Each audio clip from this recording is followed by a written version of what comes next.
Abaarsi biyya kana inni namni ittiin abaaramu salphatu akka birrii Itoophiyaa jedhameeti. Kun devaluation ibsuudhaaf jedhame. Kan immoo itti jiraachaa jirra maaliif nu haltooni soba salphatu akka birrii Itoophiyaan jedhu.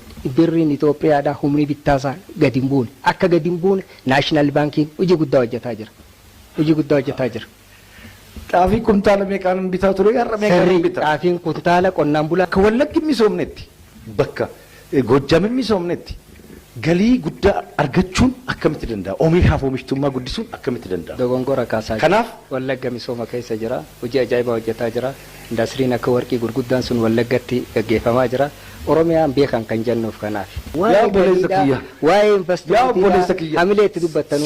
Siinuu akka Oromoo tarra akka dhaabbattu adda bilisummaa Oromootu qabsaa'ee asiinsi. Maal gootee qabsooftee naan geessi?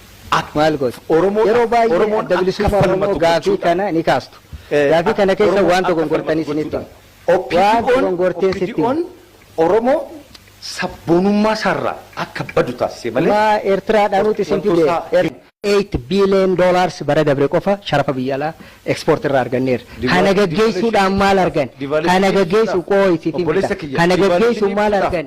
Abaarsi biyya kana inni namni ittiin abaaramu salphatu akka birrii Itoophiyaa jedhameeti. Kun devaluation ibsuudhaaf jedhame. Kan immoo itti jiraachaa jirra maaliif nu haltooni soba salphatu akka birrii Itoophiyaan jedhu. Birriin Itoophiyaadhaa humni bittaasaa gadi hin buune. Akka gadi hin buune National Bankiin hojii guddaa hojjetaa jira.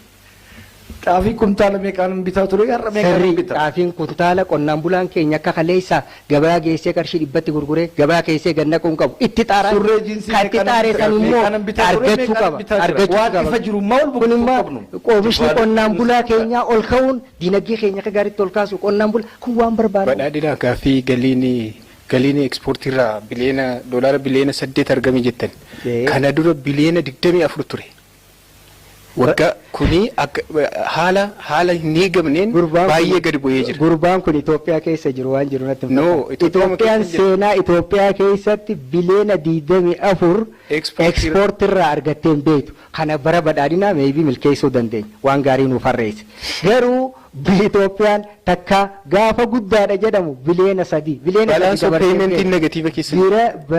Biliyoona 3 dabartee kan beektu. Macroeconomic reformii gaggeessuu keenyaan bara dabre kanaan biliyoona 8 gallee amma immoo biliyoona 5 guurree jirra. I think dhuma waggaatti irratti gara biliyoona 6 maal guuramee dhuma waggaatti irratti biliyoona 10 dabruu danda'a. Biyyi baajeti defisiitii keessa hin jirtu. Hanqina baajetaa hin qabdu. Hanqinni baajetaa jiraachuu danda'a. Nu dhiisii Ameerikaanuu hanqina baajetaa ni qabdi.